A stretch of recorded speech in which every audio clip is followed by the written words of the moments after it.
Karl, I know a lot of the time we do have like some kind of vague plan for what we're going to be talking about in the near future on the channel. Usually, yeah. A lot of the time we do. We're slightly more planned than you might think, but today I'm going rogue. You're in rogue? Oh no, what are you talking about? Well, I'm talking... What weird thing did you watch? I didn't watch anything that's particularly weird. I just finished watching a TV show or a season of a TV show last night where I was just like, you know what, screw what I'm recording tomorrow. I want to rant a little bit about this TV show. Okay, I'm all down, let's go.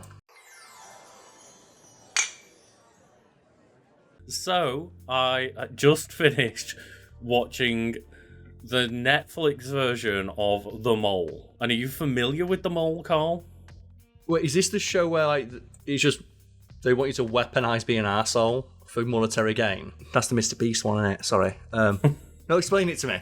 The Mole is an American reality game show originally broadcast on ABC from 2001 to 2008 and reintroduced on Netflix in 2022. It is based on other versions of the original Belgian TV series, and can you imagine what the Belgian version of The Mole is called? Is it like Le Mole? Is De Mole. De Mole. De Mole, Mole. You know what? I want to watch De Mole. And specifically, I'm talking about the Netflix version, which I have watched, where it's got like season 1 in 2022, and then I've recently just, last night, as I say, at the time of recording, finally went and caught up and watched all of season 2, which I found greatly infuriating, but in a way that like reality TV shows should be, right? Are you the mole? I could be. I am not the mole. No, I'm not the mole. Wait a minute. I feel like I'm being interrogated.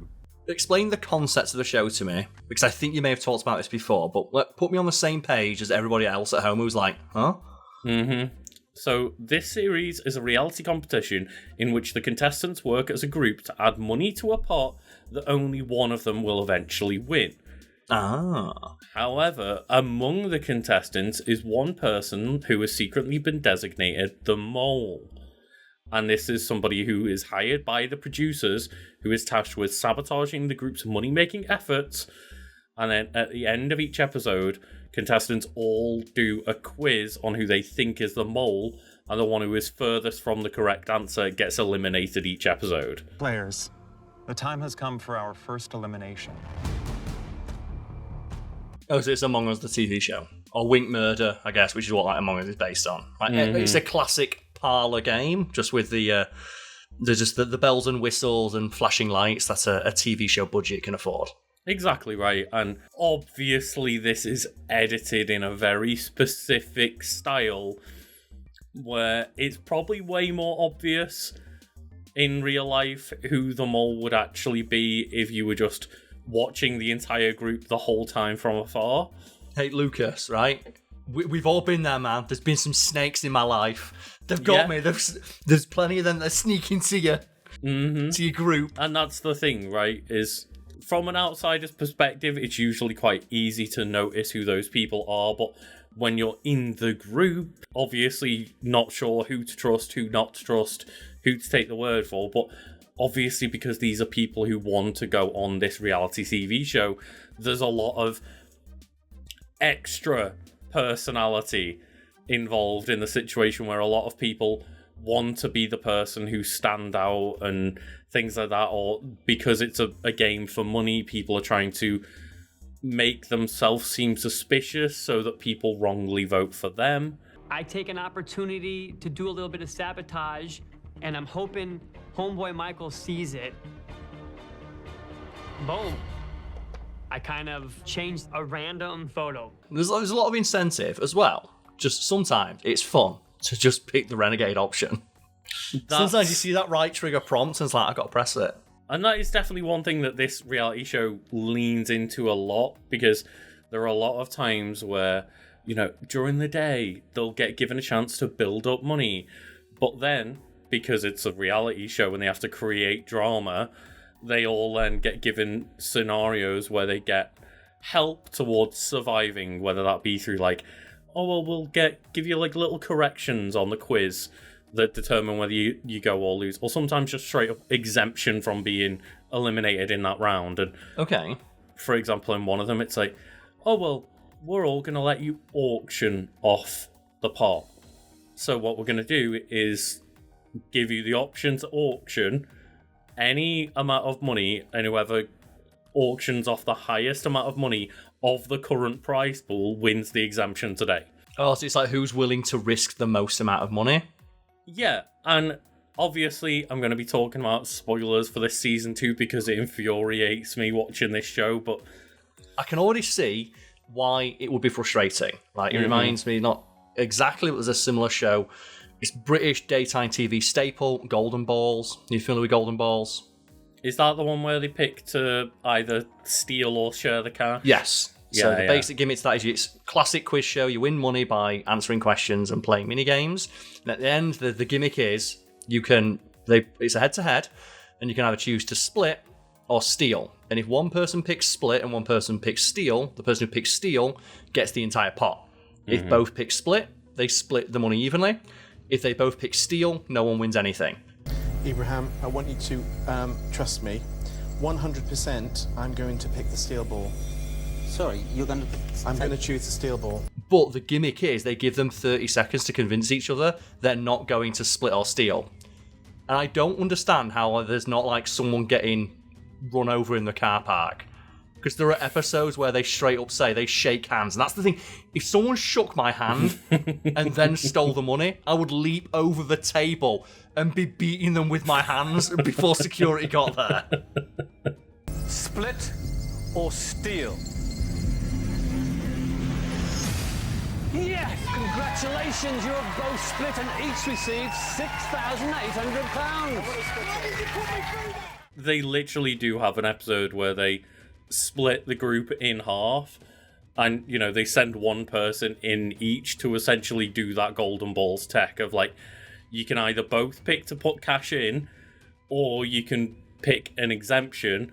And it's like, if one person picks an exemption and one person picks cash, the group that picked exemption get to have the exemption. If you both pick cash, you put like 50 grand into the prize pool. But if you both pick to try and get exemptions, no one fucking wins.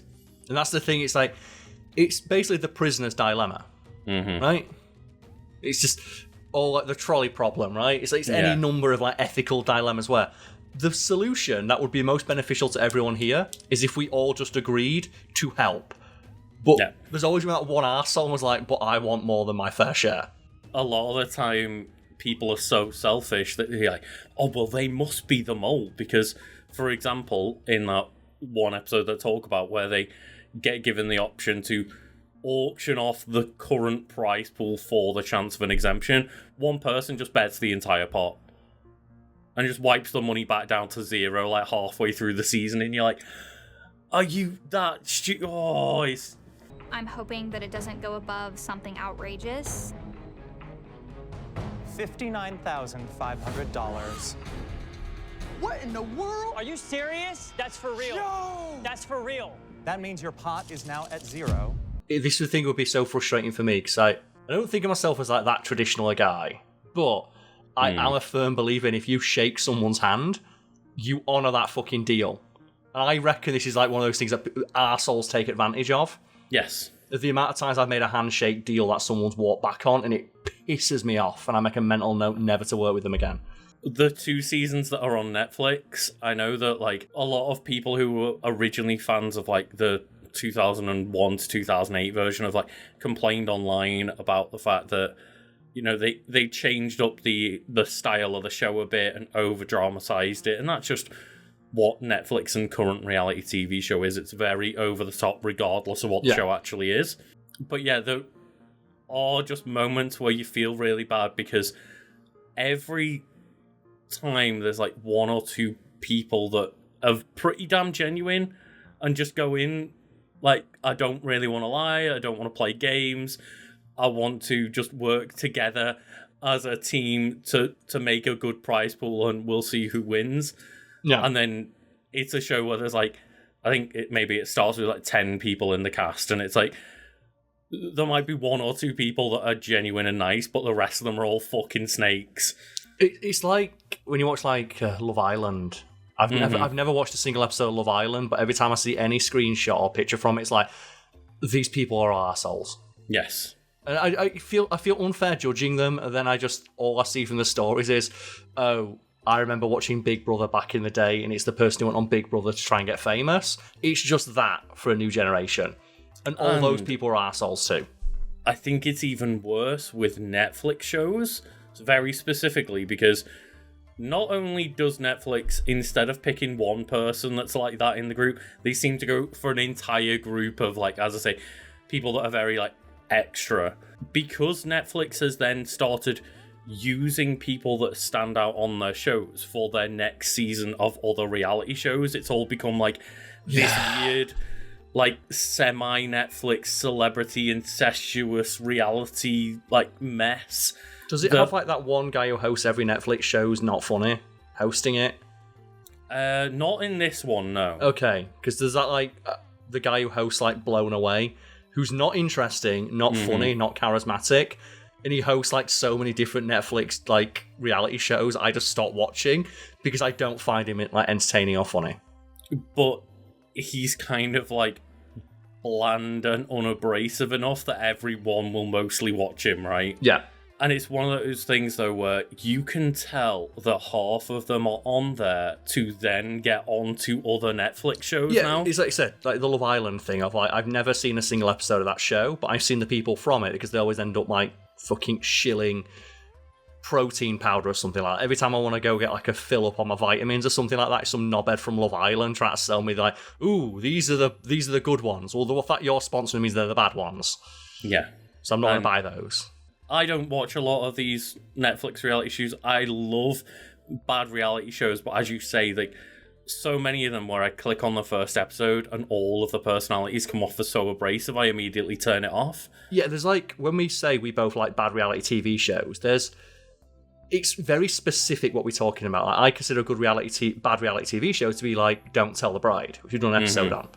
And the reason it's bad is because it's utter trash TV. It's not bad because the quality is poor. The quality is quite decent. It's just, It is the lowest of the low in regards to trash TV. What the Why are we wearing white on your wedding day? That is a take. They ain't wearing it. And they've drawn that on themselves, have they? Yeah, of course they have. I'm fuming. I think it's really disrespectful.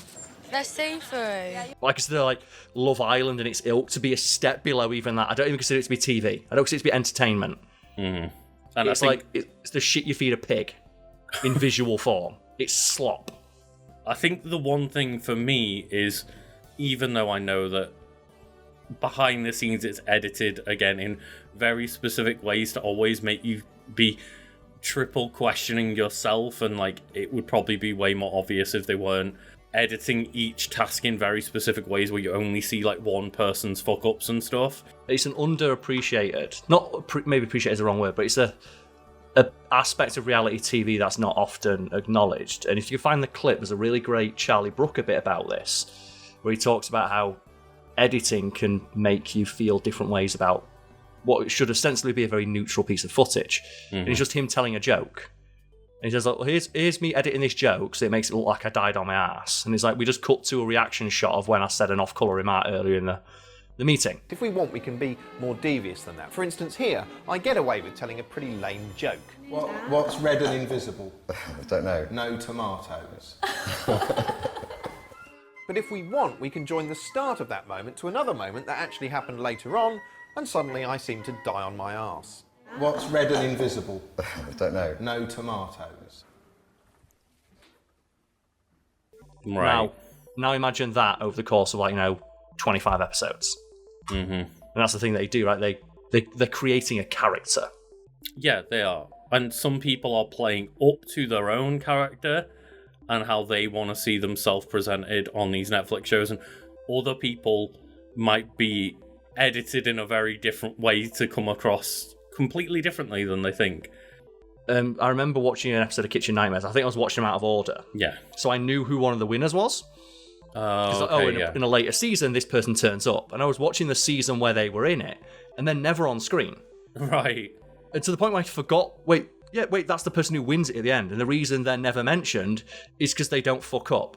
They went in, they cooked, They impressed Gordon Ramsay, but they didn't make any interesting TV because they were there to win. Yeah, that's not interesting to show people. Someone just doing well every time. Yeah. But so you never see them in the episodes until right at the end where it's like the last 3 people. And it's like, oh, they've never really established themselves as a personality. It's like they're not here to be a personality. They're here to be a chef. Mm-hmm.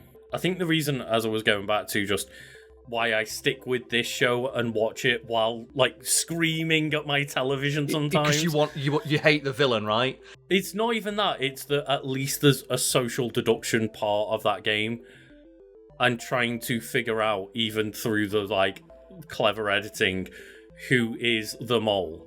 Okay, that's like the draw for me. Whereas when it's like a Love Island, and it's like, well, are these 2 knobheads going to betray each other or pretend to stay together for the sake of like a fucking magazine deal on the way out the door?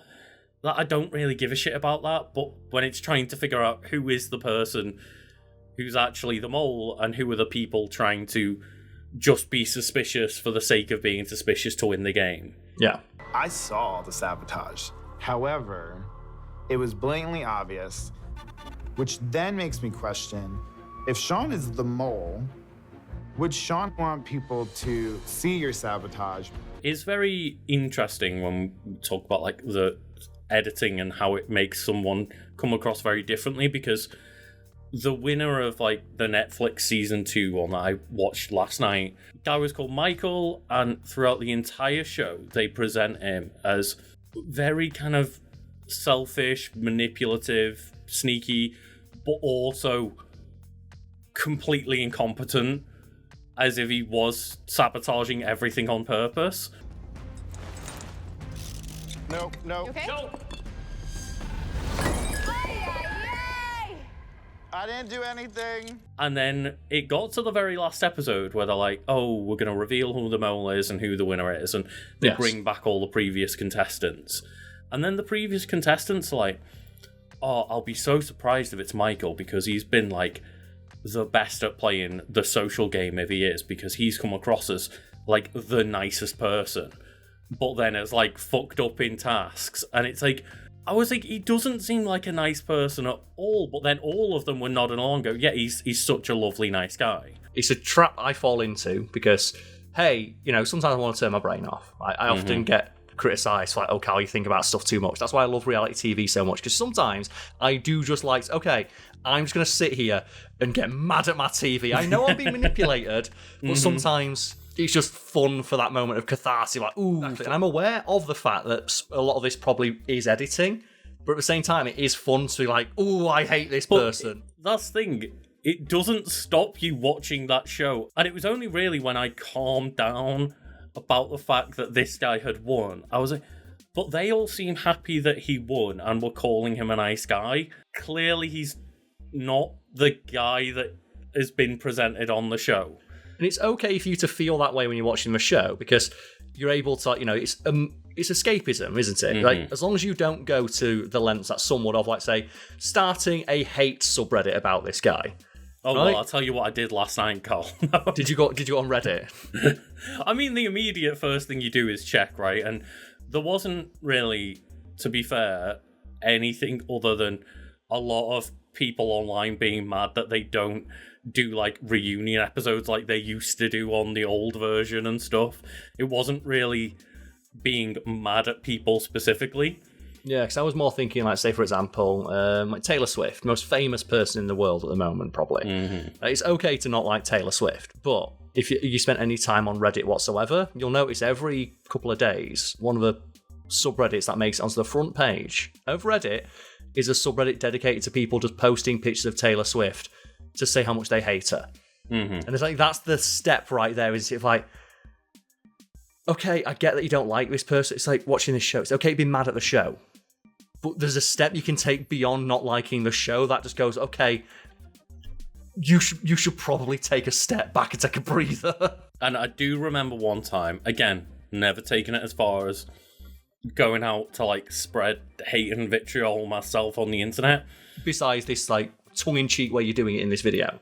Yes, of course. But like, I'm trying to sit here and be fair and acknowledge that while the editing made me dislike certain people on that show, it's it is nearly always the case of like, but that's the video production side of things, right? That's the trying to create more drama and trying to incite those feelings as a viewer so you keep watching.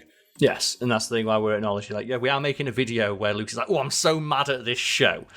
But like, that it's not, you're not frothing at the mouth, pissed off about this thing. It's just you wanted to vent about something you've watched, and this is a good opportunity to do so. Exactly. I have a platform where I'm allowed to talk about these things. I might as well vent. Exactly, yeah. But yeah, I do it in a way that I hope comes across as like, oh, I'm a little bit mad, but like I'm trying to do my best to stay positive around it still. Yeah, you're not, like I said, you're not going onto like social media and harassing the person on social media. However, there was one time when I got a little bit closer, because I can't remember what the name of the person was because it was a few years now, but it was another Netflix show, Zumbo's Just Desserts. Okay. And it's just a baking show with like Zumbo, who's a very famous, I think, Australian baker. There was just one guy that came across as like the biggest douche that was like laughing at when other people's baking went wrong and stuff.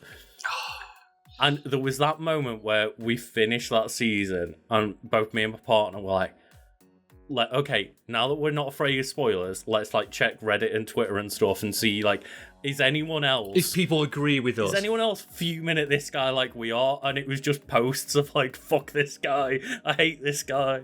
You're not going to the extent of harass, but you're like, okay, am I overreacting here, right? Because I think I do that in regards to like sitcoms and stuff like that. Of okay, is me disliking this sitcom character, is that just me being too like uppity, or is this an opinion shared by other people? And that can be quite cathartic in of itself, right? To know that your opinion's shared by others. I was gonna say it's more just that moment of like frustration, and then checking if your opinions line with the majority, and you get that catharsis of like, oh, thank God somebody else is frustrated by this. Yeah. Then, you know, I don't then go take it further and try and make entire fucking groups dedicated to hating on these people. And it's just, I get that nice, like, you know, 10 minutes where I go online and go like, can I validate these feelings? Yes. I can.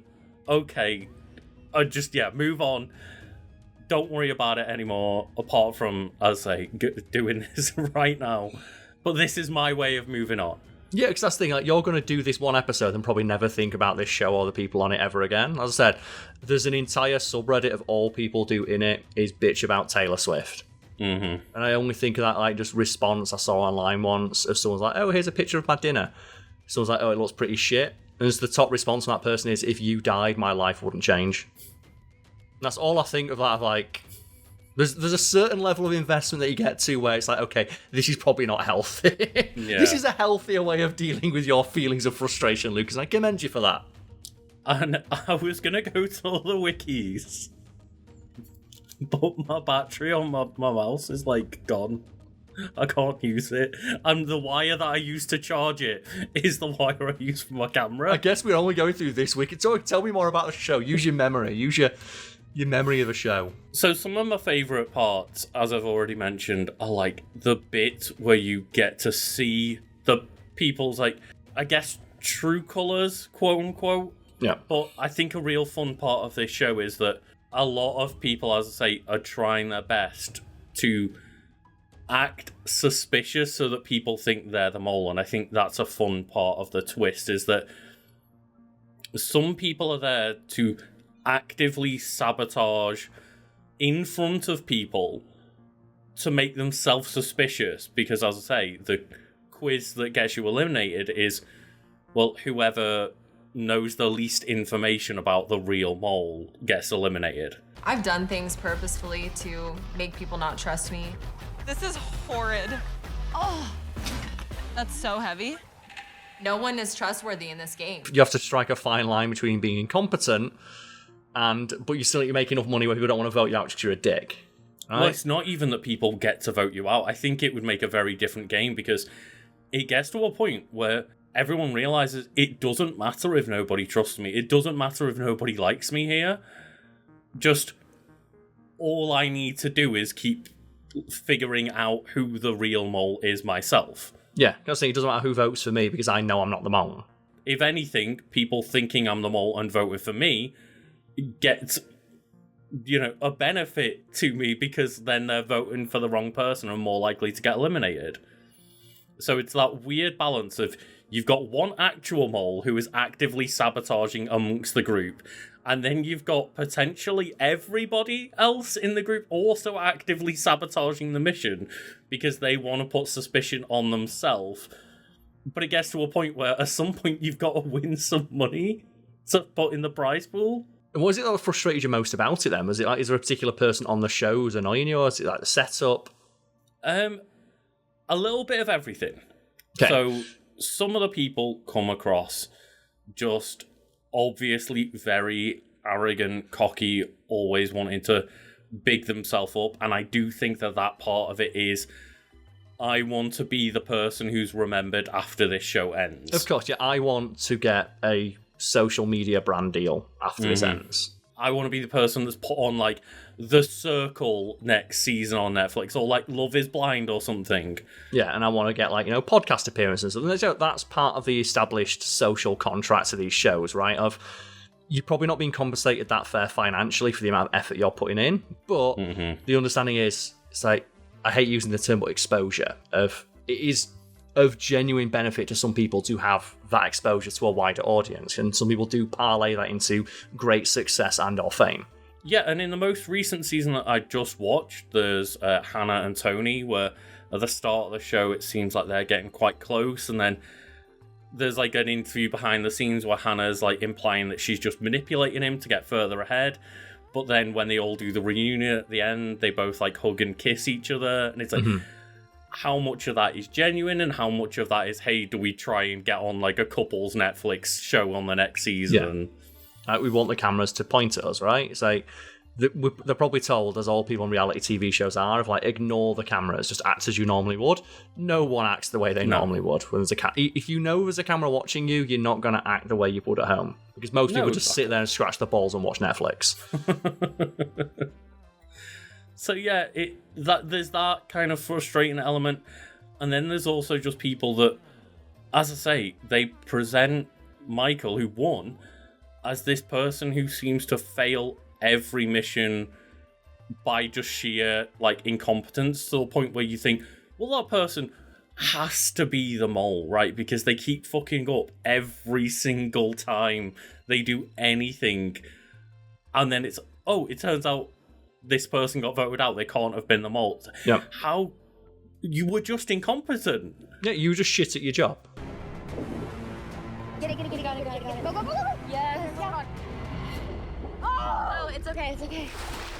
It's way too heavy. It goes even deeper to the seafloor. And I guess some people are just gonna be bad contestants, right? Again, it's all the video production. We don't know how much is like not shown where, actually, he was really good in these moments. They just didn't bother to fucking show it. Yes. Because, that way they can take off different people that they want to seem suspicious in different episodes and stuff and keep you always guessing. But yeah, it is trying to find that balance between frustrating moments where it's like, why won't people just do the task and add money to the pot? Please, at some point, somebody stop playing such a game and just try and win one task. Yeah, and that's the thing. It's like, that's presumably why it's so compelling to watch, because it would be beneficial to you all if you just shut the fuck up and got on with it. But anyone who's ever taken part in a group project knows that trying to get a bunch of people to work on something, and some people just don't want to do the work. Some people just don't want to put the effort in, but they want all the rewards for doing so. And I feel really bad because in this season there's a guy, Q, who he's the guy that is just going in, trying to be the nice guy, trying to put money in. At one point it's, the last person sitting in this bar is going to get an exemption today. But while you're sitting there, the money keeps trickling down. So while this prize pool is just trickling down, you've got a couple of stubborn people left like, well, I'm not leaving. And this guy Q's just like screaming at them from the background like, you're losing all of our money that we've earned so far, please. Is that really gonna let the whole pot go? The whole pot? We all scared to get eliminated. I'll tell you what, I'll get more comfortable because I know we're gonna be here for a minute. Chilling, no stress. What do you mean? It's like a different show entirely, but Who Wants to Be a Millionaire? So that always pisses me off is like, and this might just be like my weird overly logical brain of when, okay, you're on £64,000. Mm-hmm. And they talk about how they're sat there and they're like, oh, well, you know, it's not money. I haven't won anything yet. It's like, but you've got £64,000 right now. Take that. And the person acts as if like it's okay risking it because they've not won anything yet. It's like, but you can walk away with 60 grand right now. Yeah. Walk away with the 60 grand. Or like in, what's it called? The one with the open boxes. Deal or No Deal. Deal or No Deal, yeah. Will they try and apply of like, oh, you know, I think I'm going to risk it all. It's like, it's not about risk. You can't big balls chance. Just take the fucking money. Mm-hmm. They talk about, there might be 250 grand out there. It's like, but you've got 40 grand now. Yeah. Go. Take it. It's like, that's the thing, right, is a lot of people always justify it as well. I'll just walk away and it won't be a problem. I won't have lost anything. So you lost 40 grand. Like, especially when they do it in Who Wants to Be a Millionaire, right, where they literally hand you a check. Yeah. It's like, right now, you could just walk away with this check for like £32,000 on it. Do you want £32,000 for, you know, going to a studio for a couple of weeks? An hour, afternoon of your time? It's like, yeah, please. I'll take like a yearly salary to just go and be on a game show. Yeah, it's the specific phrasing of like, oh, well, you know what? I didn't win any. Like, you know, they act as if they haven't won anything yet. And it's like, you have. Mm-hmm. You absolutely have. You know, obviously you don't know whether it's just people's different mentality or whether people just need the money less. It's right? more like I feel like those shows, when they're doing their research, they specifically seek out people who have that attitude, right? Because you want more entertaining television. You want someone who's going to YOLO it for 100 grand. But then you want to throw one or two people in that really need the money so that then they're creating drama within the group. Yes. And yeah, I always feel bad because I think they had a similar person in the first season where they just wanted to try and win some money and play nicely. And you just don't get very far, to the point where in one episode, Q gets kicked out. And then in the next episode, he manages to earn his way back into the group and then gets eliminated by failing the quiz again. And it's just gets eliminated twice, episodes back to back, because clearly he's just not got the right mindset for that type of game where it's all about manipulation. He's not ruthless enough. Mm-hmm. You're just not ruthless enough for this. It's like, there's other game shows like that piss me. This is an older one again. It's Crystal Maze, where I feel so bad where it's Crystal Maze is you go through as a team of like 5 or something like that, and you all do challenges. If you fail a challenge, you get locked in the room. And the idea is the more challenge you complete, the more time you have to go into the money pit. And then all the money at the end gets split between how many people you have. Yeah. And at the end, it's like, do you want to go bring one of your teammates back? And you see, we'll do the mental math of like, well, an extra person with the extra time they'd bring in, but we've got to then split the money one more way. It's not worth it. Fuck them. It's like The Chase, right? Of like, you can win, like, if you got a team of 4 people, you can win like 40 grand. But a team of 4 people with 40 grand split in 4 ways is 10 grand each. 40 grand split 2 ways is 20. And then you'll see them go, should I risk it? And you see them go, yeah, risk it. Risk it so you get knocked out so we can get a bigger share of the pie. And I feel so bad. But like, you see the one person in the group that's not been answering any of the correct questions, and yeah, man, risk it, go for it. Yeah, risk it all. And speaking of that, do you ever remember the show Risk It for a Biscuit? No. It was like, this is a core memory for me as a child. There was a radio game show called Risk It for a Biscuit, and they would do some stuff like that, and the prizes you could win varied. And the one that I remember is your height in £2 coins or a Jaffa cake. And he's like, you've got to answer the question. It's like, would you like to risk it for the biscuit? And I remember just one person on it of like, I'm going to take, it's like a holiday or your height in £2 coins or something like that, and the booby prize is a biscuit. And they'll go, I'll take my height in £2 coins. And really? And yeah, how tall are you? I'm like 7'3". He ended up winning like 4 grand. So good for you, lad. Good for you. I do really like reality TV show that doesn't take itself as seriously, but sometimes it is nice to get caught up in that drama. And as you say, you know that you're being manipulated by these shows, but sometimes it is nice to just give up caring and just, you know what? Turn your brain off. I'm all in on the drama. Let's go. It's one of the reasons why I absolutely adore, like, you know, this format of show. And I know it's a very specific criteria for ones that I will watch. Like the one I watch, I always bring up, because it's such a specific thing, is Canada's Worst Drivers. That's just something my old housemate would watch. We'd get high and watch Canada's Worst Drivers, and I'd join him. And the thing that I always remember about that show is that one of the guys on the show was such a bad driver, he'd started to lose his hair. Driving was so stressful, he had no hair. And we felt so bad, but at the same time, how ridiculous it was that this guy was so shit at driving, his own body's like, you're not having hair. I know, I felt bad, but for that minute to turn off my brain and just laugh at that was... it's cathartic. And that's the real tough part, though, isn't it? If you... Oh, well, it's not that bad. Just start getting public transport. It's like, oh, it's North America. Yeah. Canada, I presume, similarly to USA, is probably just... Well, it's pretty tough to deal with public transit because there's just... It's so vast, right? It's so big. Imagine being so bad at driving, your hair falls out. No, man. It's like Don't Tell the Bride and Come Dine With Me, right? Well, we've talked about those. Those shows are so good when you just get the arsehole on, and it's like you settle in for like a 4-episode streak of the arsehole. I'm like, oh, yes. And I recently saw the voice actor, I'll put the clip in, the voice actor for Asterion from Baldur's Gate doing the Jane line from Come Down With Me. Oh, which one's that of like, you've got all the manners of a reversing truck or something like that? And they got him on a panel to redo that line. I was like, excellent. You won, Jane. Enjoy the money. I hope it makes you happy. Dear Lord, what a sad life. Jane, you ruined my night completely. So you could have the money, and I hope now you can spend it on lessons in grace and decorum. Because you have all the grace of a reversing dump truck without any tires on. So Jane, take your money and get off my property. My favourite one is when they did like Celebrity Come Dine With Me, and the celebrity is that guy who went viral on an earlier Come Dine With Me or dinner dates or something, because all he eats is fish cakes and rice. Yeah, that guy was on like first dates as well. Yeah, the rice and a fish cake guy, and I like the fact that he's realised that.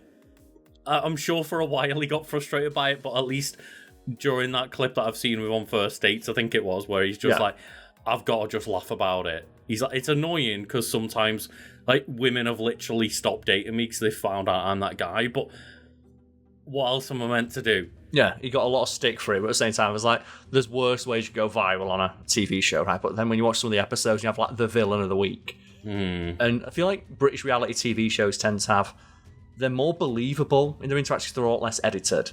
That's why I think Come Dine With Me is like such a peak show. Because the passive aggressiveness and the arseholes on that show, you know they're actually like that in real life. Yeah. Right? Like Jane. Like Jane.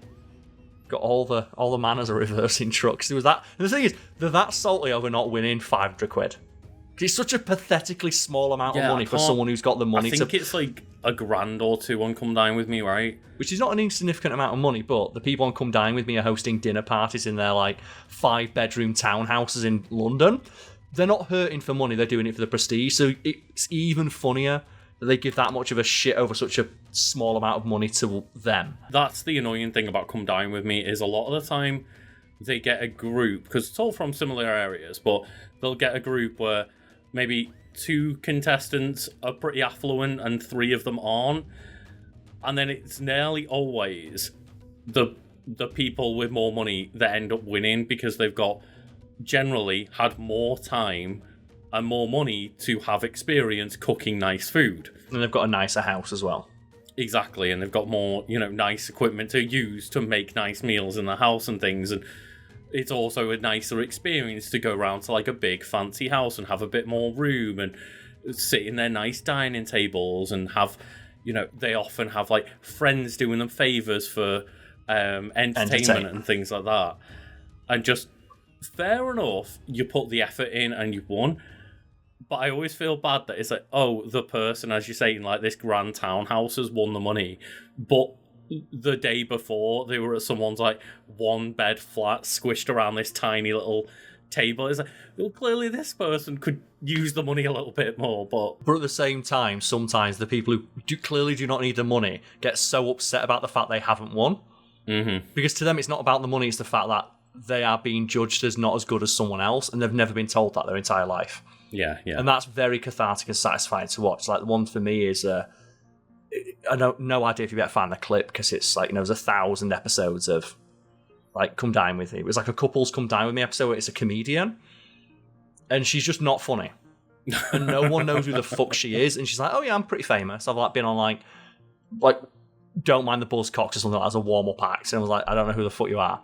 And you see throughout the week she gets progressively more annoyed, and she puts it like, I think they're just not laughing at me to get a rise out of me, and it's like, you're just not funny, love.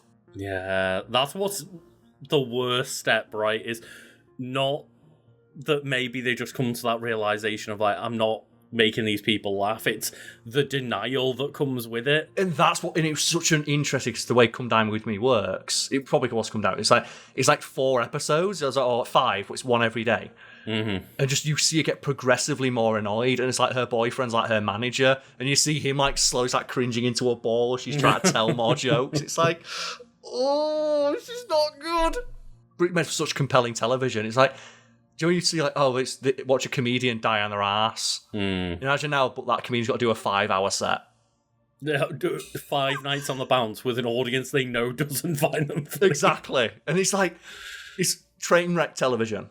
And sometimes that is the best. And I want people in the comments to let us know just your recommendations based off this conversation of like, yes, all the, trash reality TV show that we might like. Because, again, I don't want people to just tell me to go watch Love Island. I don't like Love Island. I always feel the need to clarify when we say trash TV. People think it's like, no.